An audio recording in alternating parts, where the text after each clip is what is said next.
Après le dépôt du projet de budget de l'État pour l'exercice 2020 par le Premier ministre le vendredi 8 novembre 2019 entre les mains de l'honorable Jeannine Mabunda, présidente de l'Assemblée nationale, le plus dur reste à faire. La bataille sera rude au Parlement comme sur le terrain parce qu'il sera question de doubler le budget de l'État congolais de 5 à 10 milliards de dollars américains. D'où viendra l'argent? C'est à cette question que l'autorité budgétaire et les régies financières doivent répondre.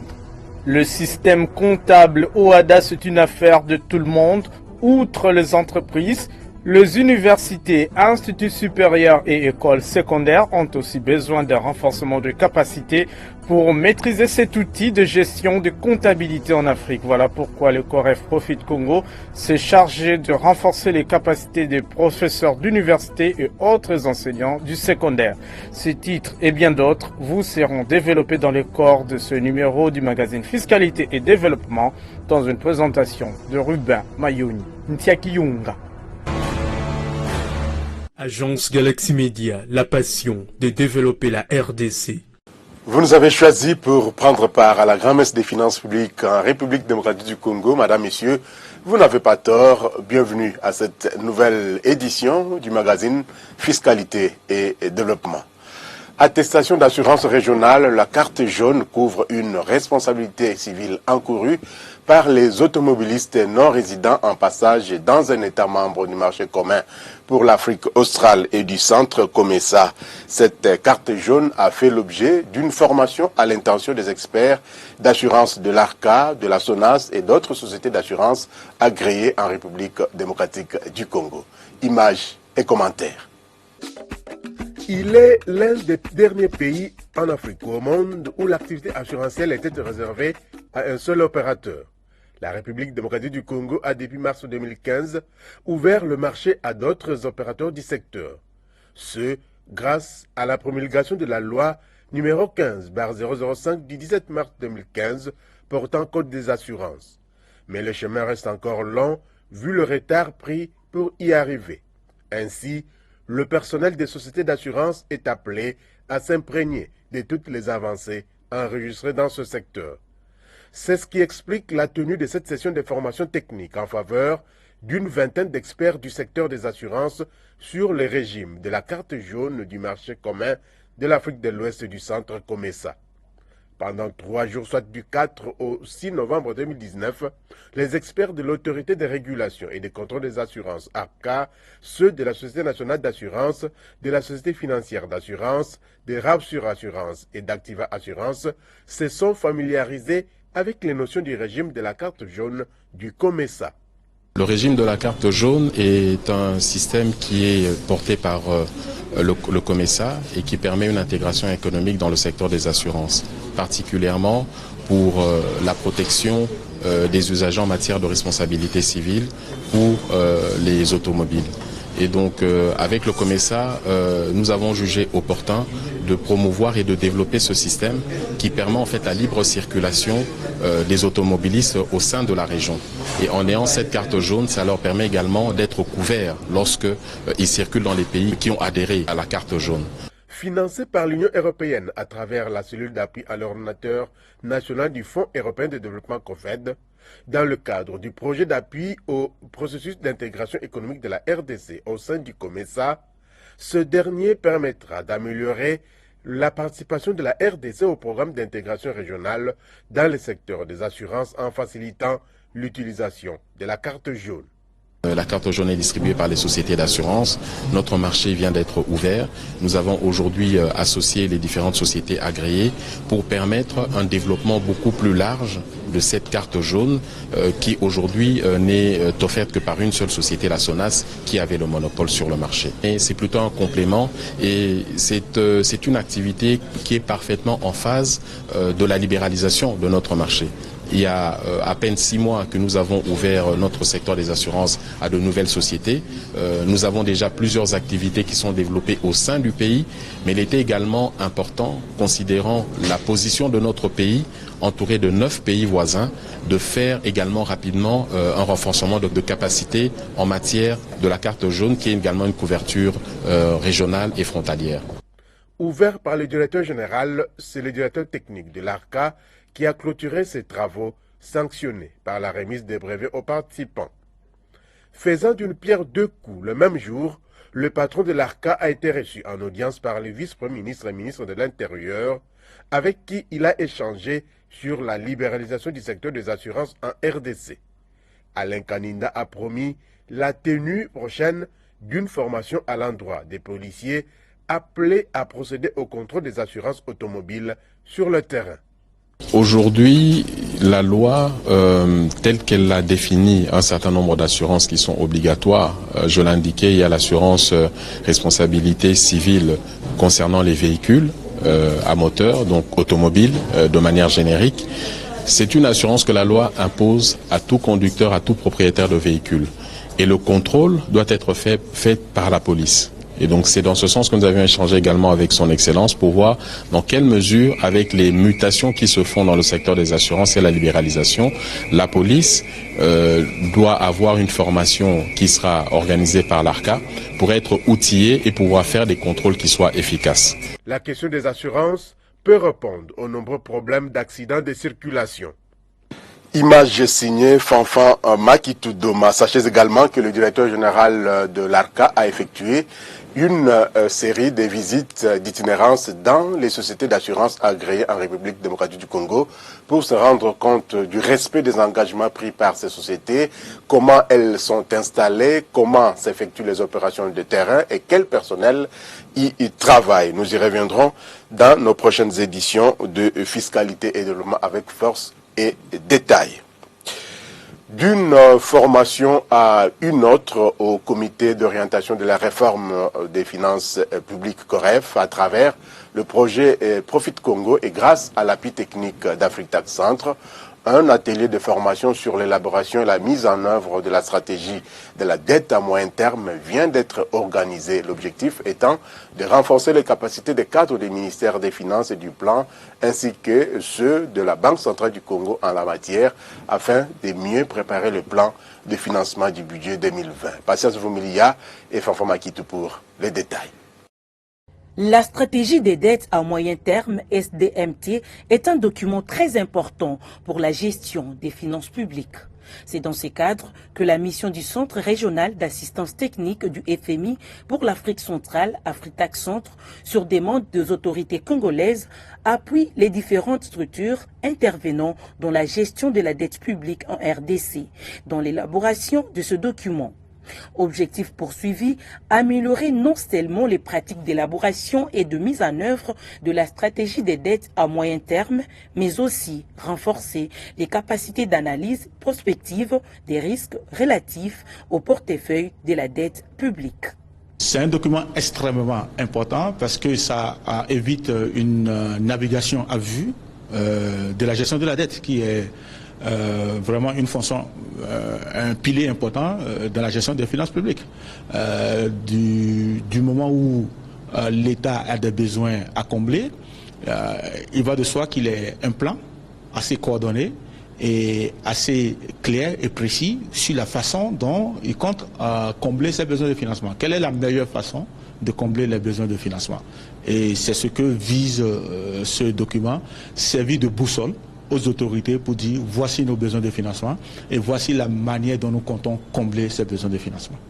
Après 9 jours de formation, les participants ont réussi à élaborer une ébauche du projet du document de la stratégie couvrant la période 2018-2021 et un plan de financement pour l'année 2020.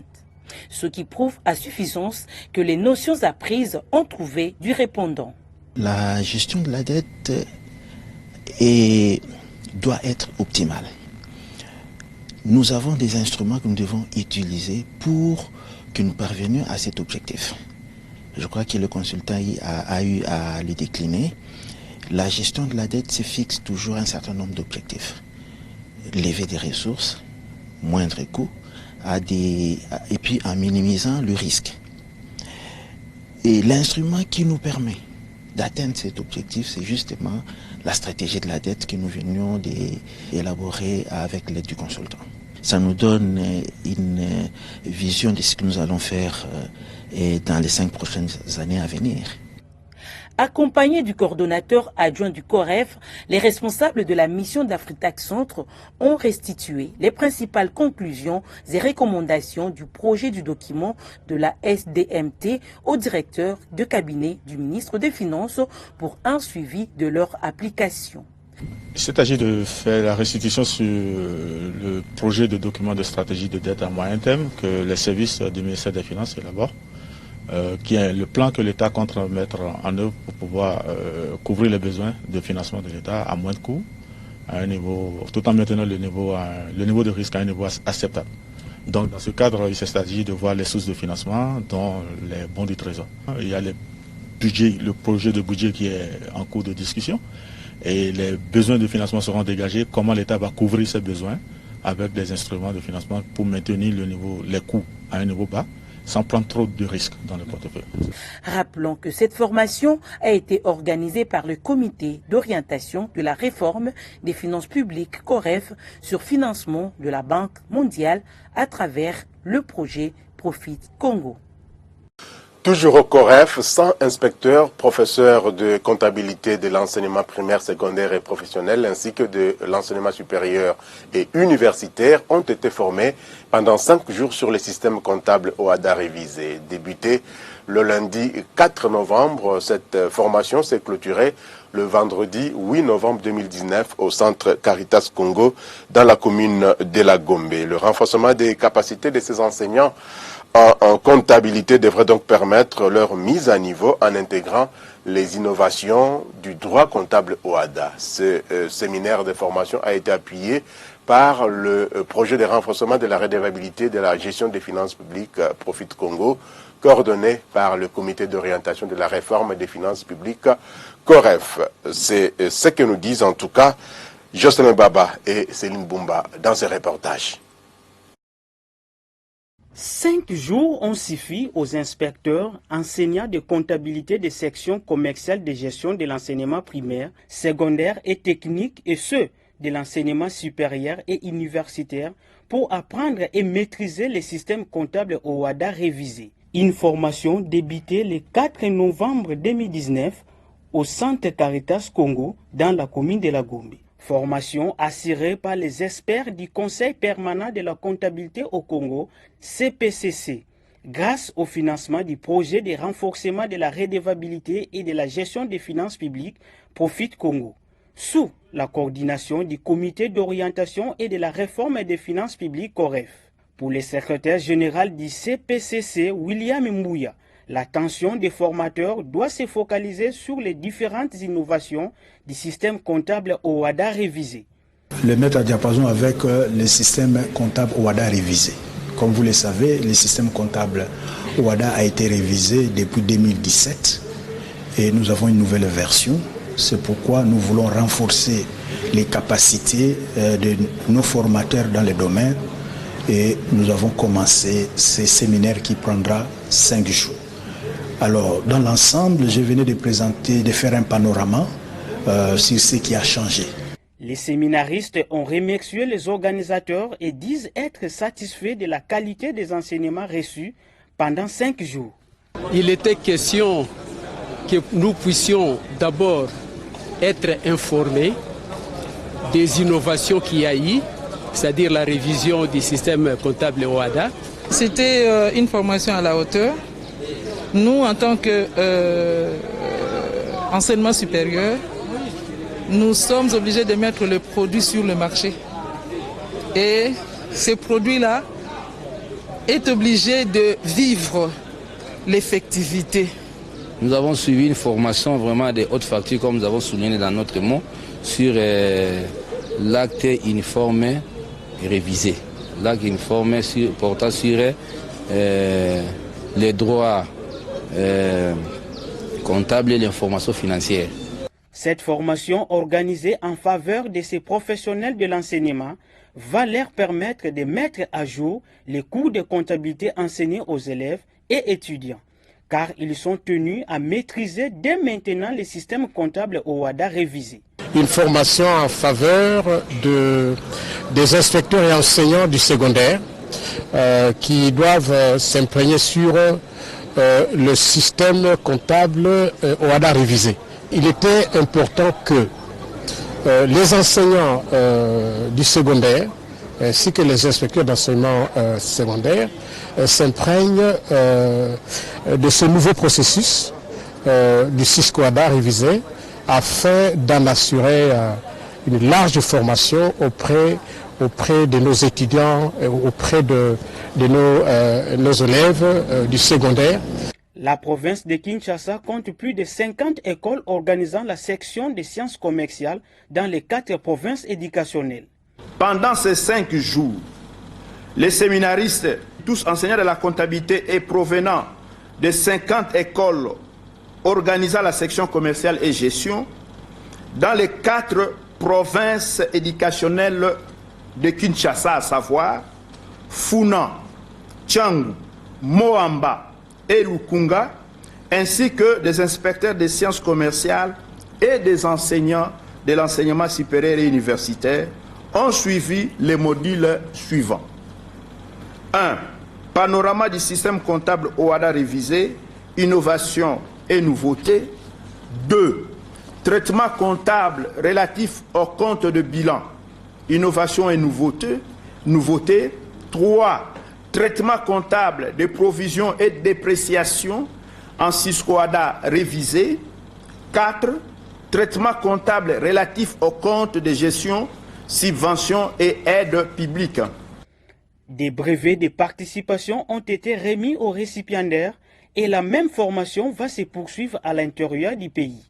La République démocratique du Congo compte plus de 4000 écoles organisant la section commerciale de gestion et tous les enseignants et professeurs de comptabilité sur l'ensemble du territoire national doivent se mettre à niveau en maîtrisant les systèmes comptables OHADA révisés pour une meilleure transmission des connaissances. Rendons-nous à présent au ministère des Finances où on nous renseigne que le partenariat mondial pour l'éducation est disposé à soutenir la gratuité de l'enseignement des bases en République démocratique du Congo.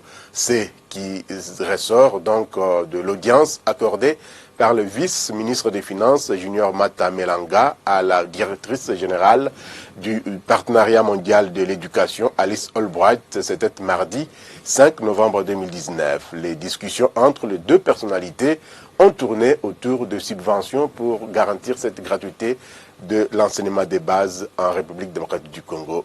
Jean-Lumia Sekama et Etienne Kumba. Bien, cette visite, c'est la 4e fois que j'ai visité le RDC et le PME travaille tout ajouté de le RDC sur toutes ces choses d'éducation. Et avec le changement du gouvernement, nous reviendra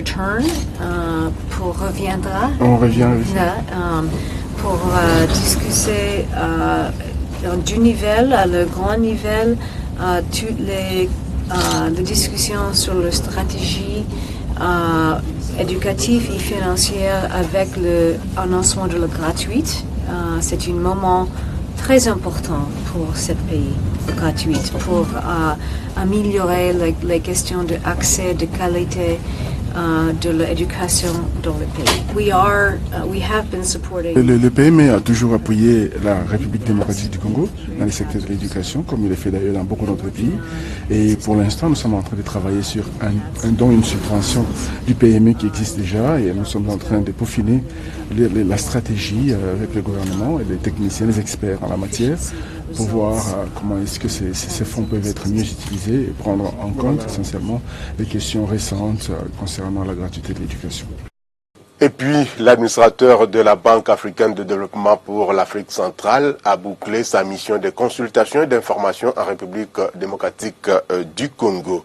Par cette mission, le professeur Freddy Matungulu voudrait assurer la consultation avec les dirigeants congolais, donner l'information sur les objectifs et les priorités socio-économiques du gouvernement et se rassurer que les interventions de la BAD s'alignent sur les priorités de celui-ci. Lors de sa conférence de presse, avant de s'envoler pour Abidjan, siège de la BAD, le professeur Freddy Matungulu Mouyamou a indiqué que les interventions de la BAD vont s'accroître si les réformes sont lancées et maintenues sur la bonne voie. Je voulais vous dire comment nous entrevoyons les prochaines années, ici en République démocratique du Congo. En ce qui nous concerne, il y a manifestement une fenêtre d'opportunité qui s'est ouverte pour les prochaines années immédiates en République démocratique du Congo. Et pour nous, il est important que cette fenêtre d'opportunité soit saisie en mettant en vigueur, en mettant en œuvre des réformes ambitieuses susceptibles de refaire et de renforcer le potentiel de croissance de l'économie nationale. Il s'agit pour la République démocratique du Congo d'arrêter les hommages aux potentialités du pays pour se focaliser désormais sur la transformation des potentialités en richesses susceptibles d'aider à améliorer les conditions de vie des populations congolaises. Dans l'immédiat, les paris, dans cette perspective, dans l'immédiat, les paris consistent à convenir d'un programme soutenu par le Fonds monétaire international, étant donné que, comme vous le savez, tous les autres partenaires au développement vont inscrire leurs interventions dans ce cadre-là, et nous pensons que des difficultés, éventuellement l'impossibilité d'arriver à mettre en place un tel programme aurait des implications sur les comportements des autres partenaires au développement de la nation.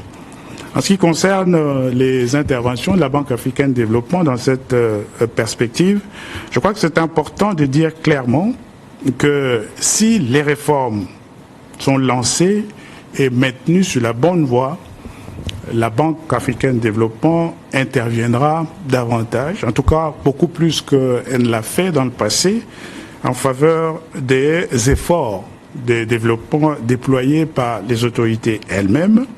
Et dans ce cadre, on pourrait envisager l'octroi d'un appui budgétaire de la Banque africaine de développement l'année prochaine, lorsque les négociations avec les équipes du Fonds monétaire international seront bouclées, et si jamais il y avait un accord, notamment sur la mise en place d'un programme soutenu par le Fonds monétaire international au titre de la facilité élargie de crédit.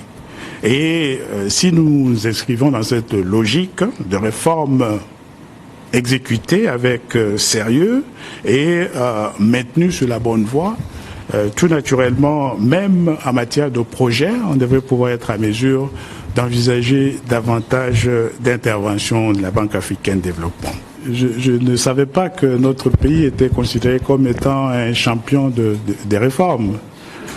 Je crois que si vous voulez vous faire une idée de la situation dans laquelle notre pays se trouve, en ce qui concerne les réformes, notamment liées à l'environnement des affaires, parce que c'est essentiellement aussi de cela qu'il s'agit, et à la situation politique, surtout pendant les dernières années, je pense que c'était extrêmement difficile de dire que nous étions un pays champion des réformes.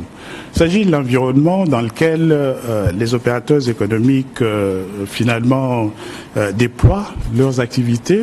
Il s'agit de l'environnement dans lequel les demandes d'investissement sont examinées et les décisions justement d'investissement sont prises.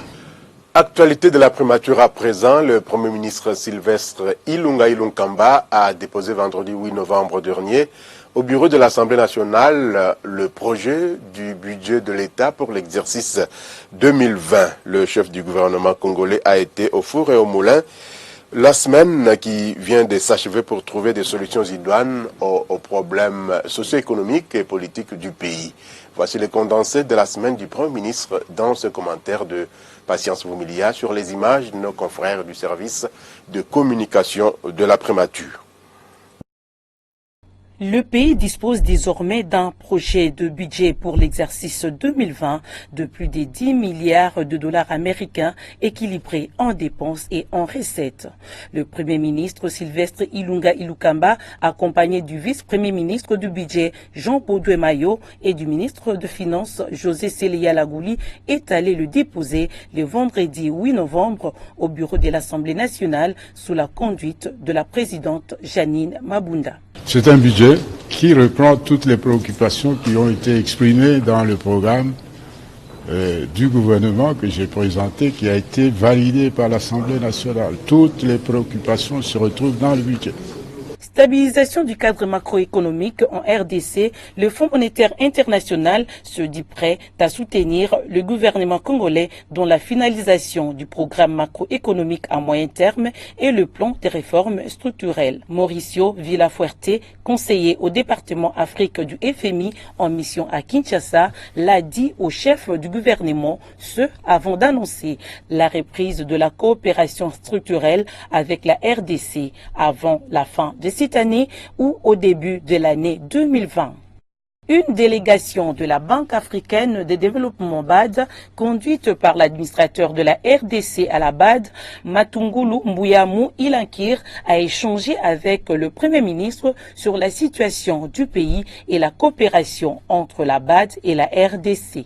L'objectif étant que les interventions de la banque que nous allons ensuite mettre en place puissent s'inscrire totalement dans la logique des priorités gouvernementales, étant entendu que le gouvernement reste le pilote dans la conduite de la politique économique du pays et évidemment le pilote aussi dans la recherche des solutions aux problèmes auxquels ce pays est confronté. À la réunion du comité de conjoncture économique qu'a présidé Sylvestre Ilunga, la stabilité du cadre macroéconomique a été au cœur des discussions. Les 3 projets intégrateurs de la BAD et supervisés par la CEAC ainsi que d'autres questions d'intérêt national ont été soumis aux membres du comité de conjoncture économique.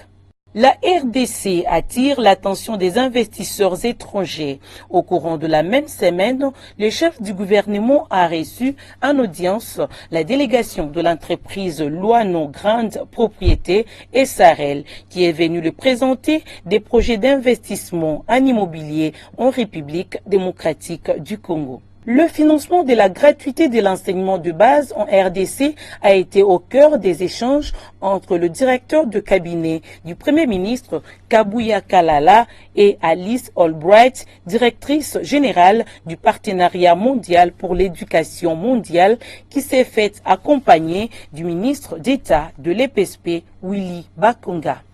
Les 2 parties se sont convenues d'approfondir la réflexion pour qu'un accord sur l'appui à la politique de l'enseignement de base en RDC soit signé. Le développement à la base, cheval de bataille du gouvernement Ilukamba.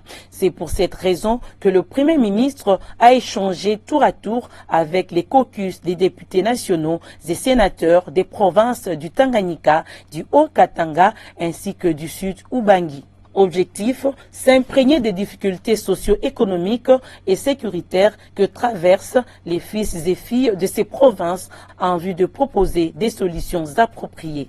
Accordant une importance capitale aux sports et loisirs, le Premier ministre a fait une descente dans les installations du Stade des Martyrs. Conduit par le président de la FECOFA qu'accompagne le ministre des Sports, celui de la Jeunesse ainsi que de Droits humains, les chefs du gouvernement central s'est rendu compte de l'état des lieux de cette infrastructure sportive. De l'aire de jeu en passant par les 2 vestiaires jusqu'aux installations sanitaires, tout a été visité. Sur place, le chef du gouvernement a donné des instructions claires pour que le stade soit réhabilité pour répondre aux exigences de la CAF et de la FIFA. Le partenariat mondial pour l'éducation veut aider la République démocratique du Congo pour la réussite de la gratuité de l'enseignement des bases. Quels sont alors les actes générateurs de recettes relevant du secteur de l'enseignement primaire, secondaire et technique, recettes encadrées et ordonnancées par la Direction générale des recettes administratives, judiciaires, domaniales et de participation? Voici la réponse dans ces commentaires de Naomi Makwela. Taxe d'agrément d'un établissement de l'EPSP avec comme fait générateur la demande d'agrément. Les frais de réactivation d'un agrément des établissements d'enseignement d'EPSP privé avec comme fait générateur la demande de réactivation. La quantité du trésor public provincial sur le Minerval des établissements scolaires avec comme fait générateur le paiement de Minerval. Le produit de délivrance d'attestation tenant lieu de diplôme avec comme fait générateur la délivrance d'attestation. Si vous êtes industriel exerçant en République démocratique du Congo, rassurez-vous que vous êtes assujetti au paiement de la taxe de promotion de l'industrie locale TPIL pour les ventes de vos produits sur le marché local. Dans ce cas, collectez et reversez mensuellement la taxe de promotion de l'industrie locale au taux de 2% du prix du revient industriel. C'est contribuer à la pérennisation du cycle de financement des projets industriels en RD Congo. Tenez, la taxe de promotion de l'industrie locale est une parafiscalité préaffectée au financement des projets industriels. Ceci est un message du Fonds de promotion de l'industrie. FPI, votre partenaire privilégié pour la réussite de vos projets. Un séminaire de renforcement des capacités en faveur du secteur privé congolais par la Banque africaine de développement est annoncé dans les jours à venir. Promesse faite par l'administrateur de la BAD pour l'Afrique centrale, Freddy Matungulu, lors de sa rencontre avec le vice-président de la Chambre des petites et moyennes entreprises à la FEC, qui parle, lui, de la connaissance du portefeuille alloué par la BAD dans les PME et la présentation des dossiers qui soient bancables pour bénéficier de ces interventions. Je vous propose de suivre Dieudonné Kassembo au micro de Jean-Lumière Sekama. Il faudrait que nous arrivions à mettre à la disposition, d'abord, de connaître ce dont la Banque africaine de développement est à mesure d'offrir, et puis de deux, que nous puissions présenter des dossiers bancables. C'est ce que nous sommes en train de faire. Il y a un séminaire qui va être organisé avec le secteur privé au mois de janvier. Nous, au niveau de la Fédération des entreprises du Congo, nous avions prévu de faire des tournées de sensibilisation au niveau de toutes les provinces. Mais nous avons réparti les différentes provinces de notre pays en 3 grandes parties. Et nous arriverons à informer les opérateurs économiques par rapport à notre adhésion dans la zone de libre-échange économique continentale. Quels sont les avantages et les atouts? Il faut reconnaître que quand on parle des cas, c'est dire que c'est de la production. Parce qu'il ne faudrait pas que notre pays ne reste qu'un pays de consommation pendant que nous avons énormément d'opportunités à offrir. Nous devons évaluer quels sont les avantages comparatifs dont nous disposons, qu'est-ce qui bloque et de quelle manière nous allons débloquer cela. Et pour que nous soyons un pays producteur, on a besoin des investissements. C'est à ce moment-là que nous allons revenir vers la Banque africaine de développement pour dire, en B2B, voilà les différents dossiers que nous avons réunis. Parce qu'en fait, vous devez reconnaître que chaque province de la RDC a ses spécificités. Nous voudrons faire en sorte que toutes les provinces puissent bénéficier, n'est-ce pas, de ces avantages de la zone de libre-échange économique. Parce qu'en fait, la proximité d'avec, vous n'allez pas demander à un opérateur qui est au Nord Kivu de fournir des produits à l'Angola, n'est-ce pas?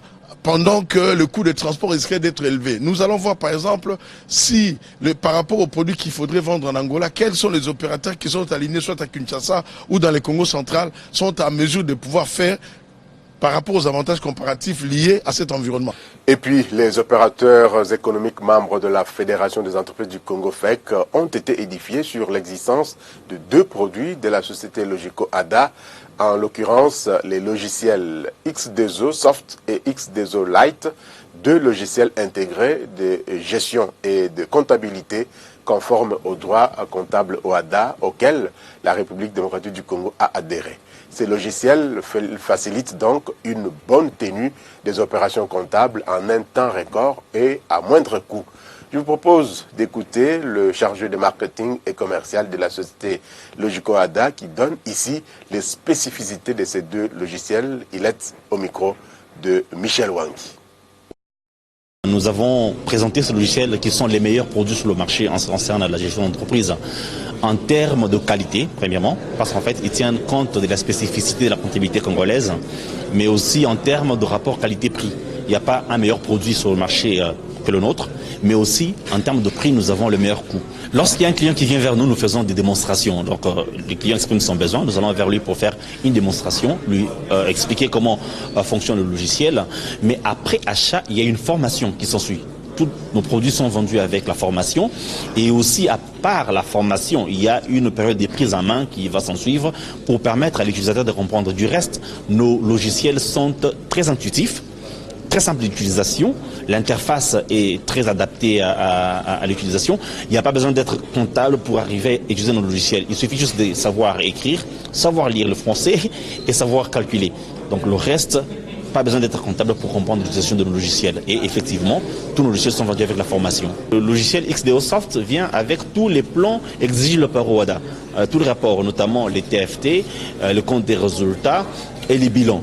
Nous avons un outil qui est parfaitement conforme au plan comptable OHADA révisé. Mais plus loin, d'ici mars de l'année prochaine, nous aurons intégré dans le logiciel tous les autres rapports exigibles par les CPCC, notamment l'alias fiscal. Lorsque vous aurez d'ici mars 2020 tenu votre comptabilité avec nos logiciels, vous n'aurez pas besoin de recourir à un expert fiscal pour produire tout ce qui a trait au CPCC et à la fiscalité. Rien qu'avec le logiciel, vous pourrez avoir tous ces rapports. L'Université Mapon, en collaboration avec la Fondation Mapon, organise du 13 au 14 novembre prochain la première édition de la conférence annuelle sur la haute technologie. C'est une série d'activités scientifiques qui aura lieu à l'Université Mapon à Kindu, dans le Maniema. La haute technologie comme outil du progrès, ce thème fera l'objet des interventions de haute facture avec des professeurs et orateurs venus de la RDC, du Canada et des États-Unis. Avec comme sous-thème l'impact de l'éducation dans le développement des technologies des nations, la problématique de la rentabilité de l'exploitation minière en RDC face aux nouvelles technologies, la stratégie de développement urbain pour une ville intelligente, défis et perspectives pour la RDC et bien d'autres thématiques qui seront exploitées par des professeurs et chercheurs des renommées internationales. Voulez-vous vous informer sur l'état actuel et les perspectives de la haute technologie en RDC? N'hésitez pas de nous rejoindre à Kindu du 13 au 14 novembre prochain. L'Université Mapon, la connaissance libère, la discipline élève. Jetons à présent un regard dans les paniers de la ménagère pour savoir les tendances des prix de quelques denrées alimentaires de grande consommation sur les principaux marchés de Kinshasa, la capitale, à 2 mois des festivités de fin d'année 2019. La réponse, c'est donc dans cet élément préparé par Philon Cholet. Au marché de la liberté dans la commune patriotique de Massina, les prix d'un carton de poisson chinchard, appelé communément Piodi ou Thompson, a connu une augmentation. Il est passé de 102 000 francs congolais à 103 000 francs congolais, soit une hausse de 1000 francs congolais. C'est le même constat fait au marché central où le coût du même produit est passé de 106 000 francs congolais à 107 000 francs congolais. Stabilité par contre au marché Zigda où cette denrée n'a pas changé de prix. Il s'est stabilisé à 107 500 francs congolais. Hausse au marché Gambela où les cartons de poisson chinchard qui coûtaient 107 000 francs congolais se vendent actuellement à 108 000 francs congolais. Cette hausse des prix des poissons chinchard est causée par les comportements de certains opérateurs économiques qui, de manière délibérée, stockent leurs marchandises dans l'idéal de les vendre plus cher pendant la période des festivités de fin de l'année. Hausse des prix des haricots sur les marchés de Kinshasa. Le prix d'un sac de 100 kg a connu une hausse passant de 150 $ américains à 160 $ américains, soit 10 $ américains de plus par rapport à la semaine qui vient de se terminer au marché de la Liberté. Même tableau peint au marché central. Ces produits qui coûtaient 160 $ américains se négocient actuellement à 165 $ américains. Au marché Zikida, dans la commune mère de Kinshasa, un sac de haricots se négocie à 160 $ américains. Au marché Gambela, on peut l'avoir à 170 $ américains. Cette hausse de prix du haricot est due au coût élevé du fret aérien, surtout pour des cargaisons en provenance de l'Est de la République. Concernant l'huile végétale, les prix d'un bidon de 5 litres s'est vendu à 12 800 francs congolais au marché de la Liberté, 13 500 francs congolais au marché central, 13 300 francs congolais au marché Zigida et 13 400 francs congolais au marché Gambela. Du côté sucre, le prix d'un sac de 50 kg a connu une augmentation. Il est passé de 67 500 francs congolais à 68 000 francs congolais. Nous sommes au marché de la Liberté dans la commune de Massina. Au marché central, un sac de sucre de 50 kg qui s'est vendu à 69 000 francs congolais coûte actuellement 70 000 francs congolais. Hausse également au marché Zigida où le même produit qui coûtait 70 000 francs congolais se vend actuellement à 70 700 francs congolais et 70 500 francs congolais au marché Gambela. Cette hausse des prix du sucre est due à la dépréciation du franc congolais face aux devises étrangères.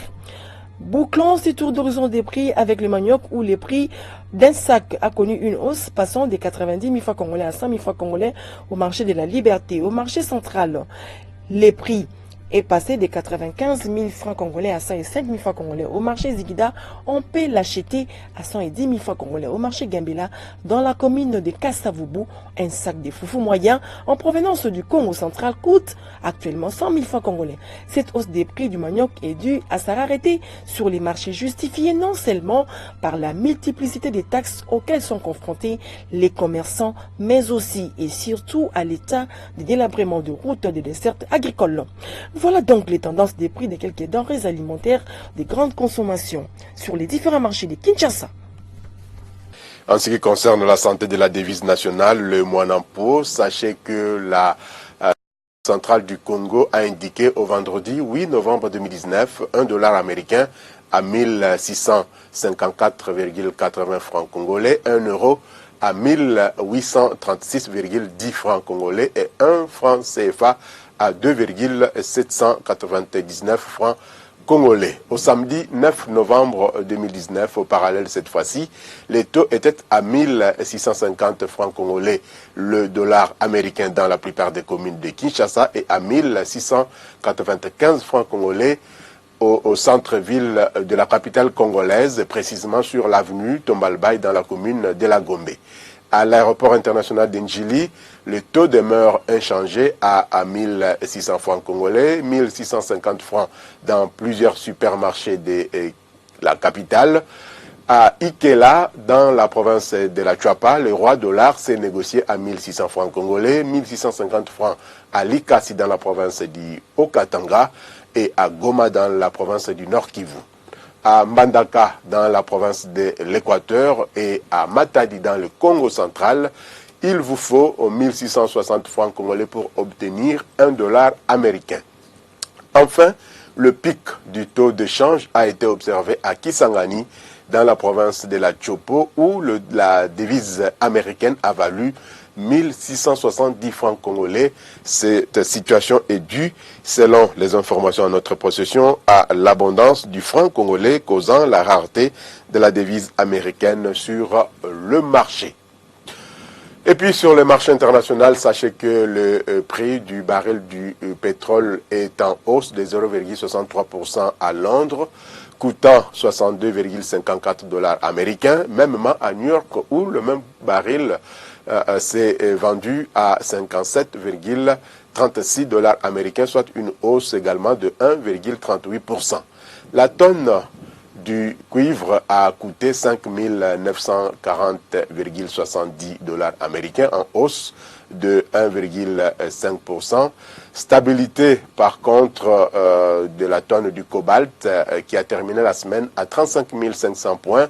L'once d'or, quant à elle, a baissé de 0,43% pour se situer cette semaine à $1,461,30 américains.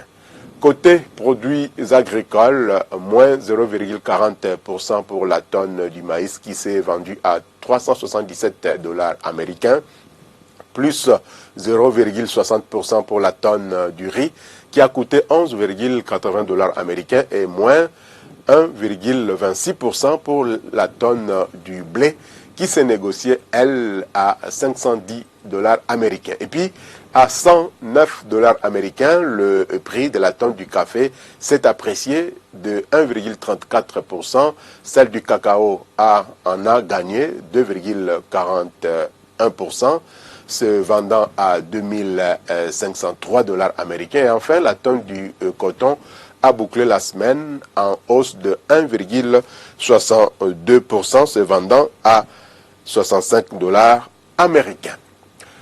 Avant de boucler cette émission, faisons un tour d'horizon des journaux parus la semaine qui vient de s'achever dans une sélection de notre consoeur Geneviève Mizeguele.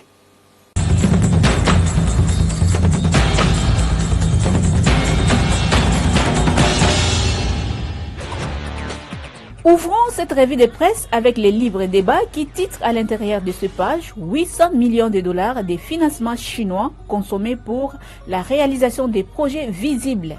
Selon l'agence congolaise des grands travaux ACGT citée par nos confrères, sur un montant évalué à 1,53 milliard de dollars disposé lors d'une convention signée en 2008 entre la République démocratique du Congo et la Chine pour la réalisation des grands travaux, seulement 800 millions de dollars ont déjà été consommés à travers les projets visibles à Kinshasa et dans les provinces, à l'instar de la réhabilitation de la voirie de Kinshasa, notamment sur l'avenue du Tourisme, les boulevards Lumumba, la nationale numéro 1, fin des citations. Entre autres, le même journal révèle que les péages entre Kinshasa et Matadi a généré 43 millions de dollars en 2018, selon ACGT. Dans un autre registre, Kinshasa va abriter du 15 au 16 novembre le premier forum économique multisectoriel. À cet effet, une délégation d'opérateurs économiques s'apprête à atterrir dans la capitale de la RDC, indique Forum des As. Les hommes d'affaires tunisiens envisagent d'investir en RDC, notamment dans les domaines de l'agroalimentaire, de la santé, des nouvelles technologies, d'après l'ambassadeur de Tunisie à Kinshasa, cité par ses quotidiens. À l'intérieur de ces pages, l'hebdomadaire d'info Les Patriotes indique que la Banque mondiale s'est dit prête à accorder 5 milliards de dollars à la RDC au cours des 5 prochaines années. Dans une interview accordée à l'agence Bloomberg, le directeur de la Banque mondiale pour la RDC souligne que l'opération pourrait se faire sous conditions. Les responsables du gouvernement doivent s'engager à accroître ses recettes, à combattre la corruption et à couvrir son économie, explique notre confrère.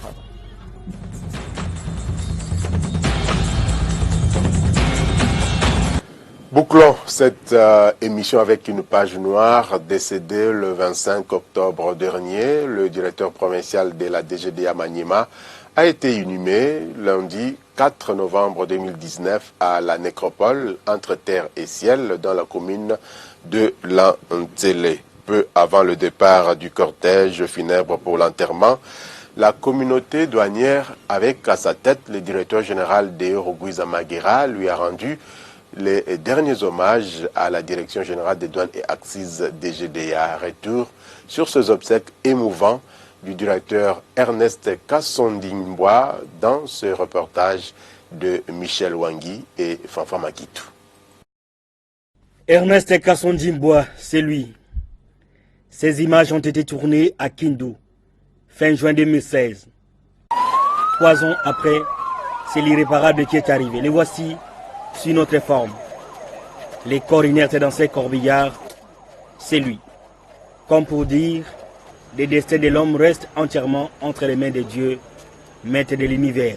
Feu Ernest Kassondimbois est né à Mbandaka le 31 mai 1956. Après ses études, il intègre la douane en 1983 au grade de vérificateur assistant. Il y restera jusqu'à la mort. Le directeur général des douanes et axes de Rogwiza Maguera, ses 2 adjoints et l'ensemble des agents et cadres de la douane congolaise lui rendent les hommages dignes de son rang. D'une direction à une autre, tous à la queue leu, munis de gerbes et de fleurs, dans un silence absolu, pas s'incliner devant son cercueil, sous un regard médusé de sa femme. Dans son oraison funèbre, le directeur des ressources humaines de la DGDA, Île-de-France Moubibia, trace le parcours professionnel de l'illustre disparu. À partir du mois d'octobre 2010, il fut successivement directeur de la DGDA Nord Kivu, puis aux statistiques, documentation et études économiques, et enfin directeur provincial de la DGDA Maniema jusqu'au jour de son décès. Marié à Madame Loulou Mbewa Berthe, il laisse une femme et une grande famille.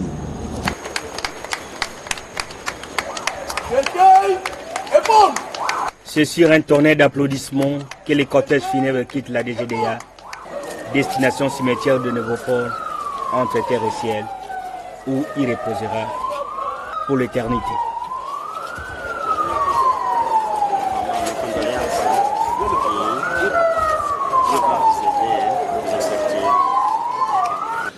Le directeur général de l'agence Galaxy Media et tout son personnel présentent leurs condoléances les plus attristées à la famille de l'illustre disparu. Que son âme repose en paix. Madame, Messieurs, voilà qui boucle complètement cette émission Fiscalité et Développement dont nous avions le plaisir de vous présenter. Fiscalité et Développement revient la semaine prochaine. D'ici là, portez-vous bien et bonne suite des programmes sur votre chaîne. Au revoir et à très bientôt.